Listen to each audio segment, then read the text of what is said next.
Bagaimana pernyataannya bahwa dia itu bisa melihat masa depan? Jelas itu adalah suatu kebohongan karena tidak ada yang bisa melihat masa depan. Pernyataan bahwa di Tasikmalaya di Singaparna itu ada pesantren jin, ada pesantren yang khusus santrinya itu jin semua, ada gurunya, terus kemudian mengajar jin. Itu sebuah kedustaan di mana, Bro? Assalamualaikum warahmatullahi wabarakatuh. Bismillah, alhamdulillah, salatu wassalamu ala rasulillah, Sayyidina Muhammad ibn Abdullah, wa ala alihi wa sahbihi wa mawalah amma ba'du, faya ayyuhal hadirun, usi nafsi wa iyyakum bitaqwallah faqad fazal muttaqun.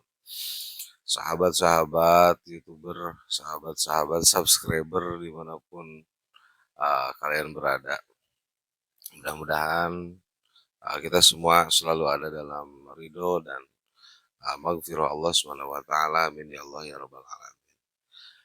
Menanggapi beberapa permintaan dari sahabat-sahabat saya melalui WhatsApp dan secara langsung agar untuk bisa menjelaskan dan meluruskan apa yang menjadi statement saudara Jindan di podcastnya bersama Dr. Richards. Ini ada beberapa statement yang akan saya luruskan sesuai dengan apa yang saya ketahui dari guru-guru saya dan juga dari beberapa keterangan yang saya ketahui di beberapa referensi kitab dan juga di dalam Quran ataupun Sunnah. Pernyataan bahwa beliau itu bisa melihat masa depan.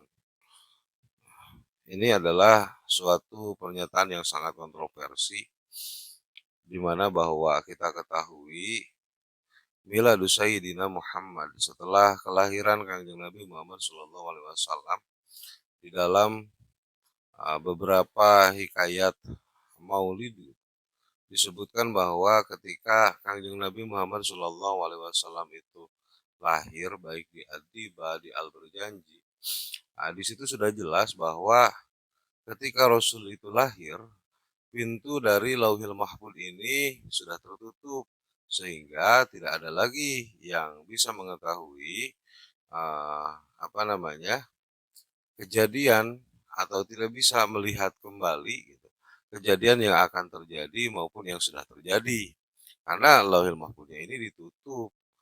Dulu sebelum Rasul itu lahir, setan ini bisa masuk ke Lauhil Mahfud, bisa mengintip ke Lauhil Mahfud, tetapi setelah Rasul lahir pintunya ditutup. Nah, bagaimana pernyataannya bahwa dia itu bisa melihat masa depan? Jelas itu adalah suatu kebohongan karena tidak ada yang bisa melihat masa depan. Adapun orang yang diberikan fadlu oleh Allah untuk mengetahui hal yang akan terjadi, itu pun saya yakini bahwa mereka para kekasih-kekasih Allah yang diberikan ilham, diberikan maunah, diberikan karomah, diberikan petunjuk oleh Allah, hidayah oleh Allah, biasanya orang-orang alim seperti itu tidak akan memberikan penjelasan secara detail, paling tidak dengan kinayah. Karena mereka memiliki kode etiknya sendiri, punya rule of law-nya sendiri. Kalau kita membahas masalah halia-halia ranah hikmah, ranah kewalian seperti itu, ini memerlukan penjelasan yang sangat mendalam. Nanti bisa kita kaji karena para aulia ini memiliki 25 sifat yang dirahasiakan. Ada 43 sifat kewalian dan 25 ini dirahasiakan. Tetapi nanti ada beberapa ulama yang menjelaskan hal-hal seperti ini. Kita akan coba lagi membahas hal ini di konten yang selanjutnya. Sehingga bisa saya simpulkan dari pernyataannya seperti yang ada di podcastnya Dr. Richard, bahkan pernyataan dengan kenyataan yang terjadi di podcast saja sudah berbeda. Dokter Richard, eee, apa namanya, meminta untuk dibuktikan, tetapi kan saudara Jindan sendiri tidak bisa membuktikan. Kalau hanya menebak-nebak ya, kalau nebak-nebak orang kan bisa juga bilang, "Oh, ini bakal terjadi ini, bakal terjadi ini."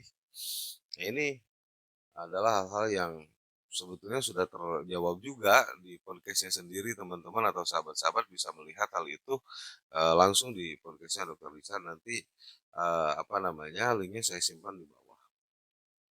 Yang kedua adalah pernyataan, eee, tentang bisa melihat jin secara kasat mata, secara lahiriah, bukan secara batiniah. Melihat dengan mata kosong. Ini juga sudah jelas gitu, banyak ulama-ulama yang mengatakan bahwa ketika ada orang yang mengatakan, "Saya bisa melihat jin, melihat setan dengan mata telanjang," gitu, maka, eee, itu sudah jelas rudat syahadatuhu, kesaksiannya itu tertolak. Bahkan, dia itu wa ujiro li mukhalafatil Qur'an. Nah, ini sudah bertentangan dengan Al-Quran. Nah, dia berdosa karena sudah bertentangan dengan Al-Quran.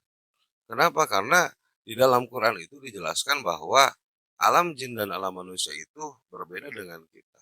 Jin itu bisa melihat kita. Uh, Yarawnakum. Jin itu bisa melihat kita. Tetapi kita tidak, kata Allah, la tarawnahum. Kita tidak bisa melihat jin. Nah, kecuali jin itu sendiri yang mewujudkan dirinya kepada kita.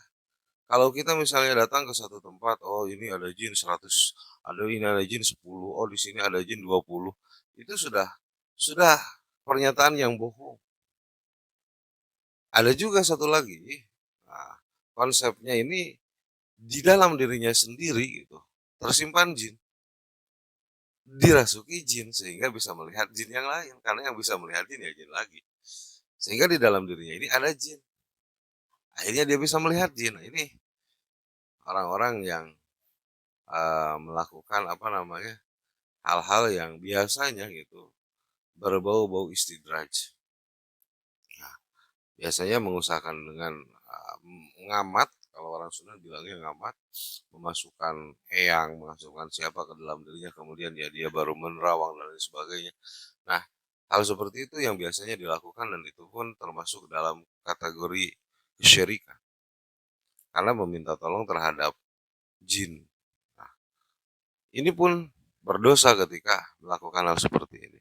Sehingga saya tidak menjustifikasi Bro Jindan, tetapi ketika beliau melakukan hal itu ya maka itu adalah kategorinya berdosa. Dan ini harus diluruskan. Tidak boleh seorang mukmin itu meminta tolong kepada selain Allah dalam halnya pertolongan yang langsung, bukan hablum minannas secara hablum minannas. Gitu. Ada kode etiknya, ada panduannya, ada tuntunannya. Nah, hal ini pun kalau memang dianggap menarik, nanti akan saya coba membahas hal ini juga di dalam konten selanjutnya. Selanjutnya, pernyataan beliau terhadap uh, ketika ditanya Dokter Richard pernah mondok di mana atau berguru di mana. Ini katanya berguru di Suryalaya Panjalu. Nah, sebagai referensi saja, sebagai pemahaman saja bagi teman-teman, kalau Suryalaya itu bukan di Panjalu, tetapi Suryalaya itu adalah di Pagar Ageng di Tasikmalaya. Kebetulan saya orang Tasikmalaya dan tahu persis di mana pesantren Suryalaya itu. Bukan di Panjalu gitu ya. Nah, yang ketiga, dia itu mengatakan pernah berguru juga di di Gentur, di Sancang. Nah, sebetulnya ulama-ulama Gentur ini ulama-ulama soleh. Mohon jangan digeneralisir. Jangan digeneralisir. Gentur ini adalah ulama kesepuhan. apa Satipi Guntur itu adalah salah satu murid dari Mama Kuda. Kebetulan apa Satipi Guntur adalah sahabat dari buyut saya Kiai Haji Nur Damamini atau Mama Cihanyang. Nah, itu adalah satu antragan dari santri Mama Kudang yang Cikal. Nah, Mama Guntur ini adalah salah satu ulama yang masyhur di kalangan ahli-ahli fikih, di kalangan-kalangan ahli tasawuf, di kalangan-kalangan ahli hikmah. Saya pun memiliki beberapa ijazah, hijib, asror dari Mama Satipi Guntur yang saya dapatkan dari Kiai Haji Oceng Muhtar Gojali, yang saya dapatkan dari Kiai Haji Purkonuddin, yang saya dapatkan dari Kiai Haji Dudung. Ini sanadnya ke apa Satipi Guntur. Dan murid-murid Guntur itu sangat tawadhu, ketawaduan Uwajengan, ketawaduan abah saya, ketawaduan Mama Haji Dudung, itu orang-orangnya tawadhu luar biasa. Beliau ahli-ahli hikmah, tetapi beliau itu sangat tawadhu, tidak pernah jumawa, tidak sombong dan sebagainya. Jadi mohon kepada para penonton, jangan mengeneralisir. Kalaupun memang beliau pernah digentur dan lain sebagainya, bro mohon maaf ini alma mater, tolong dijaga, tolong tolong dirawat karena sudah mengambil apa namanya beberapa nama pondok pesantren. Termasuk Suryalaya. Suryalaya ini adalah pesantren hikmah yang luar biasa. Jangan digeneralisir, murid-muridnya pun luar biasa. Abah itu orang yang luar biasa. Nah, janganlah dicemari oleh hal-hal seperti ini. Nah, yang selanjutnya adalah pernyataan bahwa di Tasikmalaya di Singaparna itu ada pesantren jin. Ada pesantren yang khusus santrinya itu jin semua. Ada gurunya, terus kemudian mengajar jin. Itu sebuah kedustaan di mana, Bro? Tolong tunjukkan. Di Singaparna di Tasikmalaya ada pesantren jin. Itu. Silahkan dicek di EPP ataupun di Kemenang tidak ada pesantren jin yang ada di Singaparna. Kalau ahli-ahli hikmah di Singaparna itu banyak, Bro. Itu. Tetapi tidak bertentangan dengan kaidah Ahlussunnah wal Jamaah. Itu. Tidak ada. Adapun orang-orang yang diberikan kelebihan, para kekasih-kekasih Allah yang mengajar kepada jin, gitu kan ya. Itu tidak tidak terang-terangan seperti itu. Ada di waktu-waktu tertentu. Ada cerita-cerita, cerita-cerita gitu.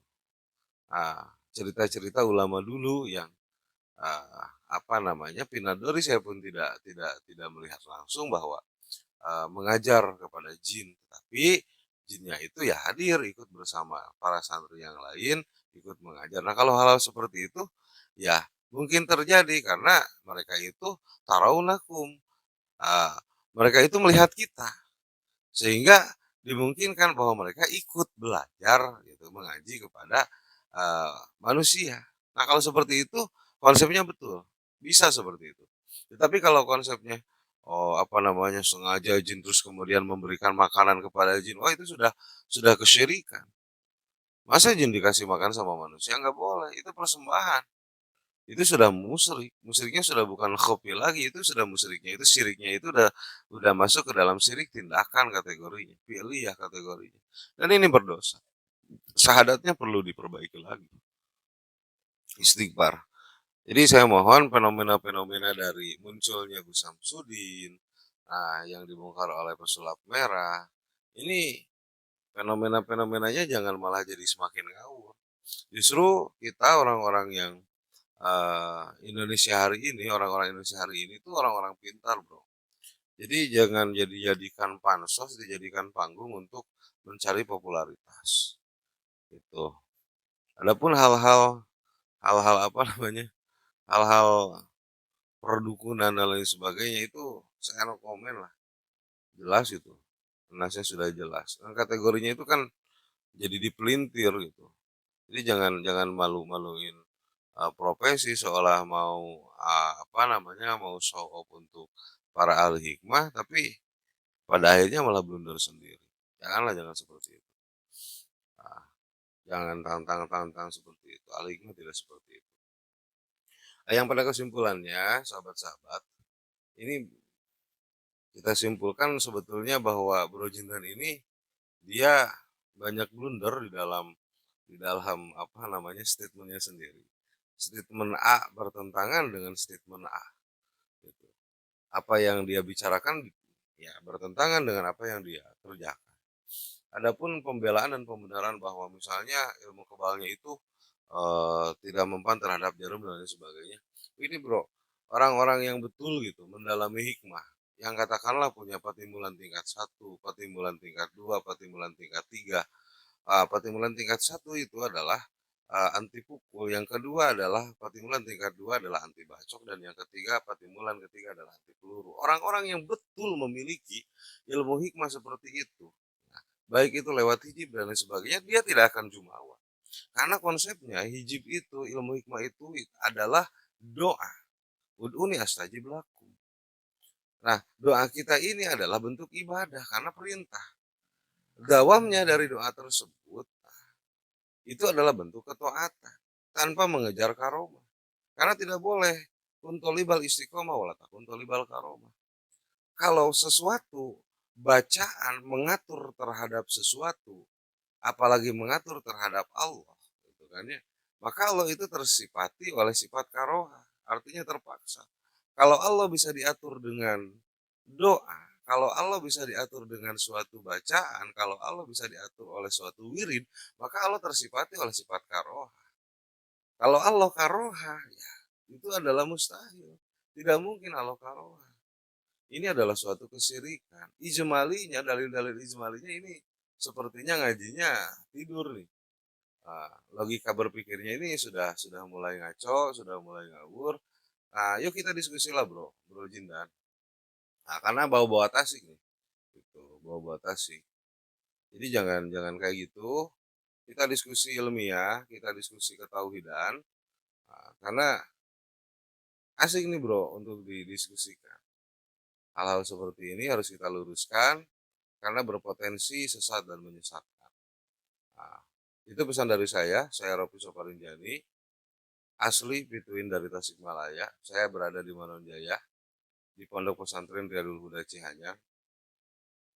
Saya tunggu untuk kita berdiskusi Bro Jindan tentang masalah apa namanya ilmu hikmah yang saudara katakan, apalagi apa tempat pesantren jin dan lain sebagainya, statement-statement yang membawa Tasikmalaya, supaya bisa diklarifikasi. Itu sekian, wallahul muwaffiq ila aqwamit thoriq. Wassalamualaikum warahmatullahi wabarakatuh.